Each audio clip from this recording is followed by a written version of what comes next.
Imagina que sales de tu casa una mañana cualquiera en Estados Unidos y escuchas un motor conocido antes de verlo.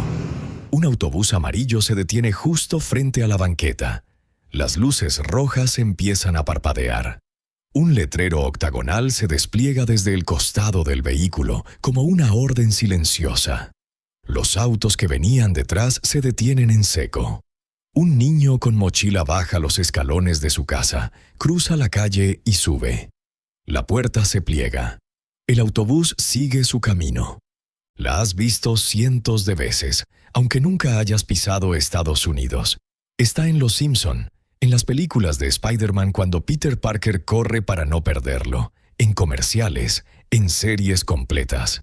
Es una de esas imágenes que el cine volvió universal, tan reconocible como un semáforo o una patrulla de policía. Ahora cambia de escenario. Es una mañana cualquiera en una ciudad mexicana. Un niño camina hacia la escuela tomado de la mano de su mamá. Otro va dormitando en el asiento trasero del coche familiar. Una camioneta privada recoge a 3 hermanos en la puerta de su casa. Un grupo de adolescentes espera el camión urbano en la esquina. Un taxi se detiene frente a un colegio y baja a una niña con uniforme recién planchado. 2 países vecinos. El mismo problema exacto, llevar a millones de niños a la escuela todas las mañanas. Y sin embargo, 2 soluciones completamente distintas. ¿Por qué? Quédate hasta el final porque vas a descubrir que la respuesta obvia no es la correcta. Empecemos por la respuesta que casi todos dan de inmediato. Fue simplemente porque Estados Unidos tenía más dinero. Suena lógico. Estados Unidos es una economía enorme, así que compró flotillas de autobuses. México tiene menos recursos, así que no lo hizo. Caso cerrado. Excepto que no es tan simple. Hay países más ricos por habitante que Estados Unidos, y ninguno de ellos desarrolló un sistema parecido de autobuses amarillos estandarizados. Y aquí mismo, en México, hay escuelas privadas que operan flotillas completas de transporte todos los días, con choferes, rutas y mantenimiento, sin que sea un problema de presupuesto. Si el dinero fuera la única razón, ese transporte privado tampoco debería existir. La primera respuesta se derrumba. Entonces probé con la segunda idea, la que parece más noble. Fue porque los niños estadounidenses necesitaban autobuses más seguros. También suena razonable. Un vehículo diseñado específicamente para transportar menores, con reforzamientos, salidas de emergencia y estándares especiales, parece la explicación perfecta. Pero esto tampoco resiste el análisis, porque confunde la consecuencia con la causa. La seguridad se construyó después de que el sistema ya existía, no antes. Estados Unidos no empezó fabricando autobuses seguros porque decidió que la seguridad era una prioridad abstracta. Empezó porque millones de niños ya dependían de subirse a un vehículo todos los días para llegar a la escuela, y ese volumen de transporte exigió reglas. La seguridad fue una respuesta al problema, no el origen del problema. Así que ahí va la segunda respuesta, también destruida. Probé una tercera idea, todavía más superficial. Fue por el color amarillo. Como si pintar los autobuses de un tono específico hubiera creado por sí solo todo un sistema nacional de transporte. Es cierto que a finales de los años 30 hubo un esfuerzo real por estandarizar ese color en Estados Unidos, y que se eligió porque las letras oscuras resaltan con fuerza sobre ese fondo y porque se mantiene visible en distintas condiciones de luz, incluyendo el amanecer, cuando muchos niños suben al vehículo. Pero el color es apenas la envoltura. Miles de vehículos podrían pintarse de amarillo mañana mismo en cualquier país, y eso no crearía rutas, ni choferes capacitados, ni presupuesto, ni un sistema que funcione todos los días del ciclo escolar. El color explica por qué el autobús se ve así, no explica por qué existe. Tercera respuesta, eliminada. Y aquí llegó la cuarta idea, la que casi me convenció. Fue porque los suburbios estadounidenses son más grandes. Esta se acerca mucho más a la verdad, pero todavía no es la respuesta completa. Imagina salir de tu casa cada mañana y descubrir que tu escuela está a casi 10 kilómetros de distancia, sin metro cerca. sin autobús urbano frecuente. Solamente calles residenciales interminables, diseñadas para el automóvil, no para caminar. Ese fue el resultado de décadas de expansión suburbana en Estados Unidos después de la Segunda Guerra Mundial. Vecindarios de baja densidad, casas separadas entre sí y escuelas que quedaron lejos de las zonas donde crecieron las familias.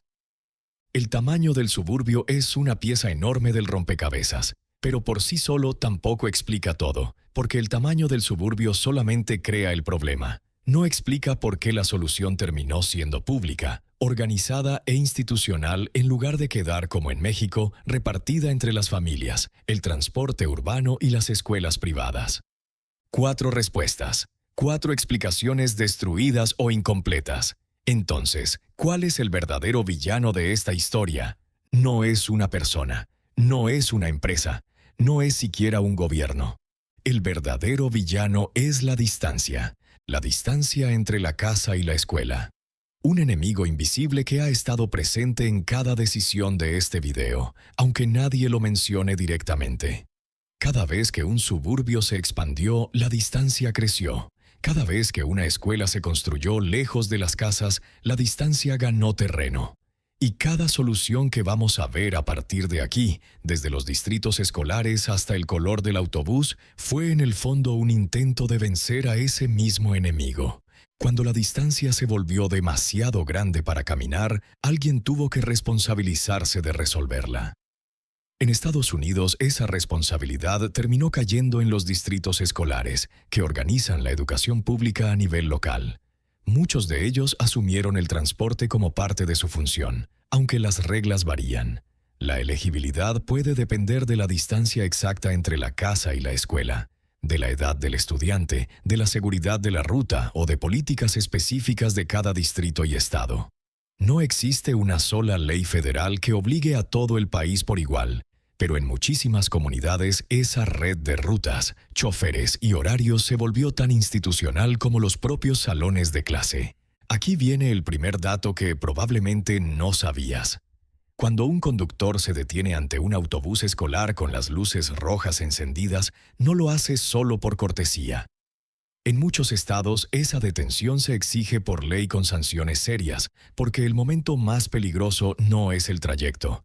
Es el instante en que un niño cruza la calle frente al vehículo.